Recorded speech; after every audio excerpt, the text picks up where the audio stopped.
Hello everyone, welcome back to the channel. Hope so आप सभी लोग जो है अच्छे खासे प्रॉफिट में होंगे। अभी टाइम हो रहा है 7:13। आज है 9 जून। हम लोग ये जो आंसर्स करने जा रहे हैं हमें काम आएगा 12 जून के लिए, जो एक मंडे का दिन है। तो आज का दिन बहुत ही अच्छा खासा प्रॉफिटेबल रहा। हमने सेंसेक्स में हीरो ज़ीरो भी अच्छा खासा लिया था। सबसे पहले हम लोग टेलीग्राम से स्टार्ट करते हैं। टेलीग्राम पे मैंने आपको क्या कहा था, 650 एंड 43,980 के नीचे रहता है तो आप सेल कर सकते हैं, और एल्स अगर किसी को रिस्क नहीं लेना है तो कल के लो के नीचे रहेगा तब सेल करना। देन उसके बाद में कोटक महिंद्रा बैंक, जैसे कि मैंने आप लोग कहा था जब 2000 पे था, रोज़ रोज़ मैं रिपीट नहीं करना चाहता सेम चीज़। वहाँ से ये नीचे तक आया। आज के दिन मैंने कहा कि जो एचडीएफसी का जो करंट प्राइस चल रहा है वहाँ तक हम कोटक महिंद्रा बैंक को देखेंगे, मोस्टली उसके नीचे भी देखेंगे, लेकिन अभी के लिए टारगेट जो है हम वो पकड़ के चल रहे हैं। तो ज़रूरी नहीं है कि ये कल आएगा परसों आएगा, लेकिन वो आएगा ज़रूर इनिशियल टाइम में। देन मैंने आप लोग को IEX जो है बाय करने कहा लॉन्ग टर्म के लिए। CMP जो है 122 चल रहा था, 70 पे मैंने और ऐड करने कहा। एंड टारगेट मैंने 200, 400, 900 प्लस दिया हुआ है। होल्डिंग पीरियड जो है 5 to 7 ईयर्स है। IEX देने का रीज़न क्या था, फंडामेंटली स्टॉक बहुत अच्छा है। इनिशियल टाइम पे जो न्यूज़ चल रहा है उसकी वजह से गिर रहा है, नथिंग एल्स। थोड़ा सा नीचे की तरफ भी आएगा तो वहाँ पे एक्यूमुलेट करने का ही सोचे IEX को। देन उसके बाद में 924 को मैंने कहा कि आपको जो है सेल करना है। निफ्टी बैंक निफ्टी 44,200 कैसे लगाना है, 18,700 कैसे लगाना है। चलो अभी हम लोग चार्ट पे जाते हैं। सबसे पहले ये देखो, यहाँ से ये ऊपर की तरफ गया, इसने टॉप लगाया, इतने का हाई था इसका 676 का, सबको वहाँ पे जो है बुलिश कर दिया। देन वहाँ से फिर से नीचे की तरफ गिरा, अच्छा खासा फॉल आया। एंड बैंक निफ्टी को भी देखेंगे तो बैंक निफ्टी में भी सेम चीज़ हुई, ऊपर की तरफ सब लोग को माला पिन्हा दी पूरी तरीके से 44,200 के आसपास। देन वहाँ से जो है नीचे की तरफ गिर गया। यही मुझे आप लोग को समझाना है। मैं वापस कहता हूँ, जिसके भी दिमाग में आंखों पे बुलिशनेस का चश्मा लगाया हुआ है वो बुलिशनेस का चश्मा निकाल दीजिए प्लीज़। मैं ऐसा नहीं कहता हूँ कि मार्केट जो है ज़िंदगी भर नीचे की तरफ रहेगा, लेकिन अगर मार्केट को अगर 20,000 जाना है, ऊपर की तरफ 22,000 जाना है, तो उसको एक अच्छा खासा फॉल देना ज़रूरी है, क्योंकि मार्केट सबको ऊपर लेके नहीं जाएगा साथ में कभी भी। जो अनरियलिस्टिक रैली हुई है 2020 से लेके 2022 तक, उन सबको बाहर निकालना है। जो ऊपर की तरफ जो फंसे हुए हैं उनको फंसा के रखना है, जब वो निकलेंगे बाहर। इसलिए आप लोग नोटिस करोगे स्टॉक्स के प्राइस उतने नहीं बढ़ते हैं, इंडेक्स अपने टॉप पे रहने के बावजूद। बहुत सारे लोग आपको इमोशनल पोस्ट बताएंगे कि इतना ही मार्केट गिरा है, इतना ही परसेंटेज स्टॉक गिरा है, लेकिन 2020 में इतना बड़ा है। आज ट्विटर पे एक चीज़ बहुत फेमस हुई थी, क्योंकि कि लॉरेंस लैब जो है इतना ही परसेंट गिरा है, लेकिन वो बड़ा 2020 से 2022 तक इतना ऊपर तक गया है। ये इमोशनल पोस्ट पे मत जाओ। मैं आपको कहता हूँ, आपको ऐसा प्राइस मिलेगा जिसमें आप खुशी खुशी बाय करना चाहोगे, लेकिन तब आपको डर रहेगा कि मार्केट जो है और नीचे की तरफ गिर सकता है। मैं बेयरिश नहीं हूँ, मैं बेयर नहीं हूँ, मैं हर बार कह चुका हूँ। लेकिन अगर मार्केट को करेक्ट होना है तो टेक्निकल बेसिस पे कैन रूल के हिसाब से उसको अच्छा खासा फॉल देना ज़रूरी है। Nifty max to max 18K तक जाना चाहिए था, bank Nifty max to max 43K तक जाना चाहिए था। इसके ऊपर जो है वो पूरा डिस्ट्रीब्यूशन है, अच्छा खासा डिस्ट्रीब्यूशन है। अपार्ट फ्रॉम दिस, अभी मुझे याद है तो मैं कह देता हूँ। आज मुझे किसी ने पूछा था कि सर FIIs ने इतना कम सेल किया हुआ है, DIIs ने इतना ज़्यादा बाई किया हुआ है। आई थिंक 1200 करोड़ का समथिंग बाई किया हुआ है, FIIs ने शायद 300 या 500 करोड़ का कुछ तो सेल किया हुआ है। फिर भी मार्केट नीचे की तरफ क्यों गिरा? इंपॉर्टेंट ये है कि स्टॉक्स कौन से बाय किए हुए हैं DIIs की तरफ से, एंड स्टॉक्स कौन से सेल किए हुए हैं FIIs की तरफ से, उसका वेटेज क्या है। जैसे कि अगर किसी ने रिलायंस को ही सेल कर दिया है तो रिलायंस का वेटेज तो अच्छा खासा है। किसी ने कोटक महिंद्रा बैंक को सेल किया है तो कोटक महिंद्रा बैंक का भी वेटेज अच्छा है। HDFC ट्विंस को सेल किया है तो उसका भी वेटेज ज़्यादा है। तो ये लोग ने मोस्टली जो सेलिंग की होगी वो बड़े स्टॉक्स की होगी जिसका वेटेज ज़्यादा होगा। ये लोग ने जो बाइंग की होगी उन्होंने बड़े स्टॉक्स की बाइंग नहीं की होगी, और मोस्टली उसमें ब्लॉक डील भी हो सकता है। इसके लिए मार्केट इतना ऊपर की तरफ नहीं गया। अब हम फिर से टेलीग्राम पे आते हैं। यहाँ पे देखा जाए मैंने आपको एक हीरो जीरो ट्रेड दिया, 62,900 पी दिया था, डबल या जीरो ये टारगेट था हमारा। देन मैंने कहा कि एक साइड मोस्टली ट्रेंडिंग डे होना चाहिए।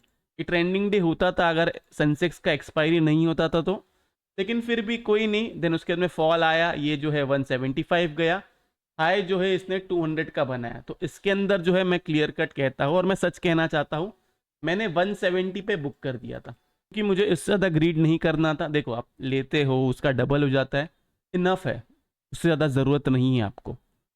देन उसके बाद में निफ्टी का जो है टारगेट डन हो गया था।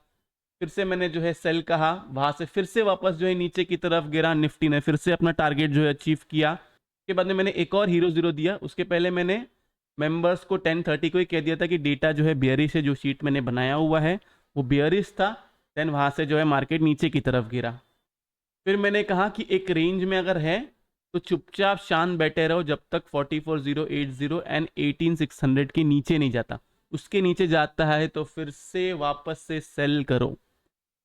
एंड सेंसेक्स का मैंने आप लोग को फिर से ट्रेड दिया 18.35 पे, 62,600 का, जिसके अंदर टारगेट था 36, 51, 73 एंड 100। इसमें से इसने जो है 2 टारगेट अचीव किया, तो एक बहुत अच्छी बात है। इसके अंदर भी मैं क्लियर कट के देता हूँ, 45 पे मैंने इसको बुक किया।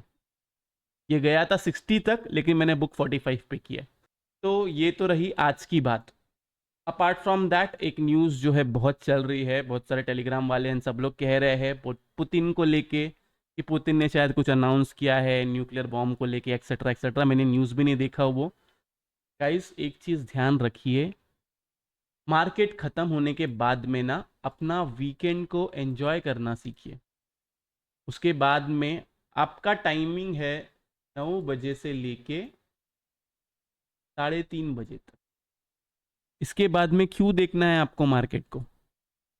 अगर आपको यही करना है और दिन भर आपको मार्केट में रहना है, मैं आपको क्लियर कट कहता हूँ, अगर आपको प्रॉफिटेबल बनना है तो ये करना बंद कर दीजिए कि सुबह शाम आप मार्केट ही देख रहे हो, SGX ही देख रहे हो।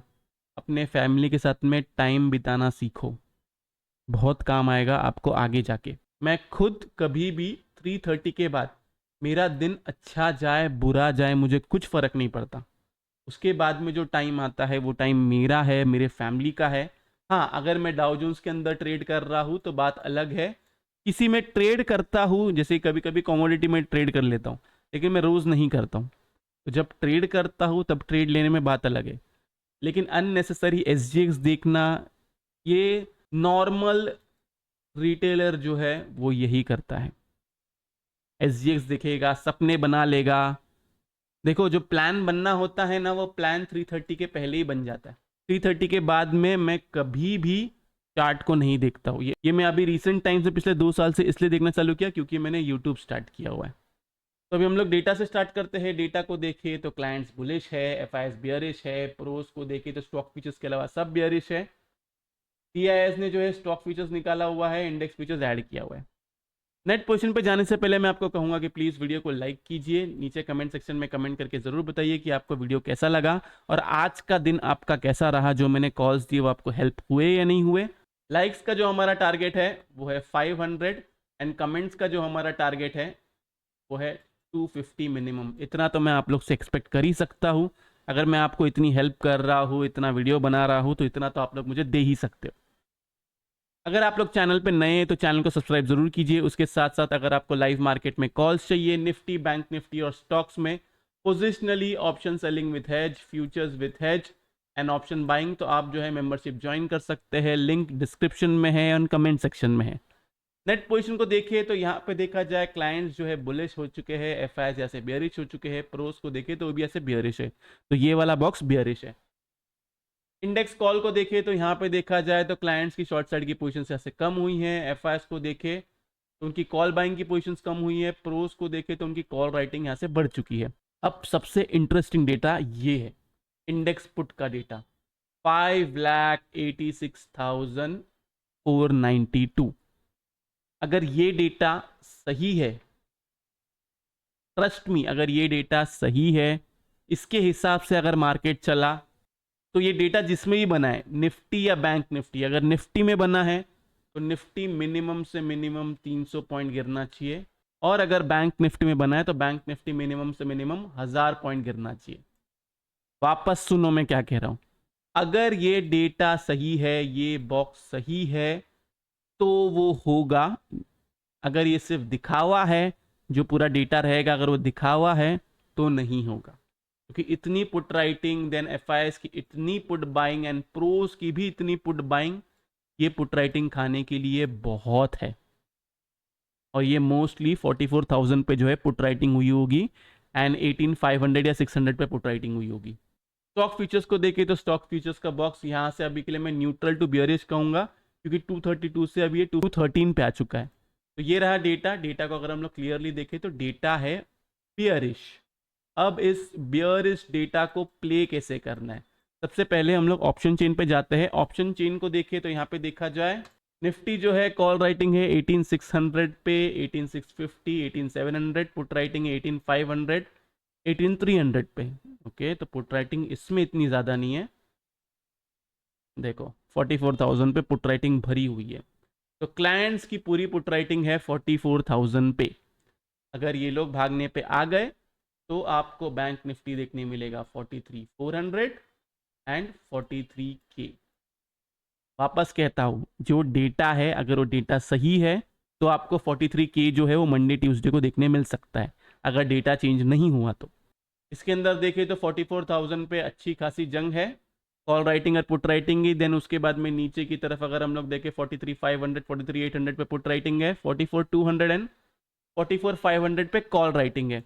मोस्टली मुझे ऐसा लगता है, एंड जिस हिसाब से आज मैंने चार्ट देखा, सब लोग कह रहे हैं कि निफ्टी जो है वो वीक है। मेरे हिसाब से बैंक निफ्टी ज़्यादा वीक है, और लोग कह रहे हैं कि अभी जो है स्टॉक्स में सेलिंग आ रही है, अभी मार्केट गिर रहा है। ये कभी नहीं होता है गाइस। अगर मार्केट आज से गिर रहा है, इसका ये मतलब है कि सेलिंग जो है वो पिछले 5-6 दिन से चालू है। मार्केट रिएक्शन तभी के तभी नहीं देता है, अनलेस कोई ऐसी डंपिंग हो जाए जो अनएक्सपेक्टेड थी, जो एक टाइम पे टाटा मोटर्स में हुई थी। तो मार्केट की सेलिंग जो है वो नॉर्मली चल ही रही थी, बस आज आपको उसका इफेक्ट दिख रहा है। तो अब लेवल क्या है, सिंपली मैं आपको समझाता हूं। गैप अप होता है तो आपको सेल करना है 18,650 के पास, जिसके अंदर आपका स्टॉप लॉस रहेगा 18,700। फ्लैट ओपनिंग होती है, देन आपका लेवल है 18,575। इसके जितना नज़दीक मिले आप सेल करोगे, आपका स्टॉप लॉस होगा 630 above any 15 minutes candle close. ये भी 15 मिनट्स कैंडल क्लोज है। अगर गैप डाउन होता है तो आप वेट करिए कि ये 18,530 के नीचे रहता है कि नहीं। एक्चुअली 530 से 500 ये एक जोन है, लेवल है 530 का, लेकिन पुट राइटिंग जो है वो 500 पे भी हुई होगी, तो ये एक जोन है। इसके नीचे रहेगा तो आप सेल करोगे, स्टॉप लॉस आप 530 का लगा सकते हो। मतलब कोई भी 15 मिनट की कैंडल अगर इसके ऊपर क्लोज होती है, देन आपका स्टॉप लॉस जो है वो हिट हो जाएगा। क्लियर है इतनी बात, समझा दिया लेवल्स आपको। अब हम आते हैं, बाय का रिकमेंडेशन अभी के लिए नहीं है एज पर डेटा। मंडे के दिन अगर कुछ दिखा तो मैं बता दूंगा। मोस्टली मुझे लगता नहीं है मार्केट ऊपर की तरफ जाना चाहिए, लेकिन जस्ट इन केस अगर ये वाली शॉर्ट कवरिंग आ गई, ये वाली शॉर्ट कवरिंग आ गई तो मैं आपको बता दूंगा। नेक्स्ट हम आते हैं बैंक निफ्टी पे। बैंक निफ्टी में भी सेम आपको 3 जगह सेल का मौका मिलता है।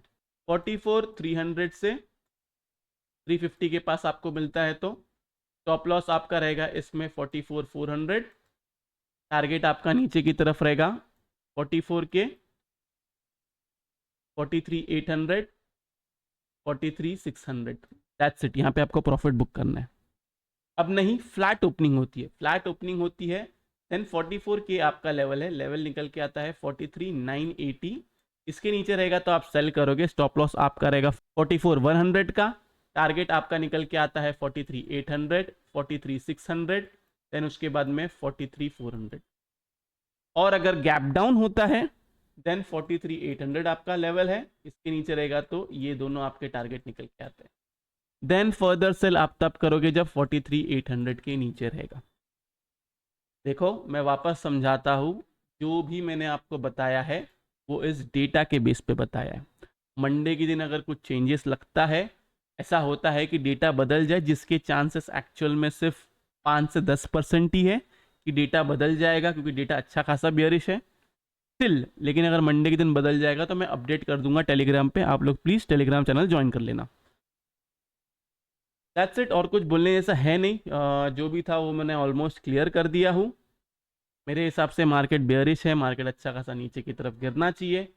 मैंने ये पोस्ट के अंदर भी सेम चीज़ आपको कहा था कि आज का जो लो है मोस्टली हम वो नेक्स्ट वीक ब्रेक करेंगे। अभी देखते हैं हम वो ब्रेक कर पाते कि नहीं। ये ज्ञान रूल के हिसाब से नहीं है, लेकिन मैं आपको कह रहा हूँ कि नेक्स्ट वीक जो है हम आज का लो ब्रेक कर सकते हैं। तो ये रहा एफएनओ डेटा का एनालिसिस। होप सो आप लोग को वीडियो से बहुत कुछ सीखने मिला होगा। अगर आप लोग को वीडियो अच्छा लगा तो प्लीज़ वीडियो को लाइक कीजिए। नीचे कमेंट सेक्शन में कमेंट करके ज़रूर बताइए कि आपको वीडियो जो है कैसा लगा। अगर आप चैनल पर नए हैं तो चैनल को सब्सक्राइब जरूर कीजिए। तो इस वाले वीडियो के लिए मैं सिर्फ इतना रखता हूँ। बाय बाय, टेक केयर, अपना ख्याल रखिए।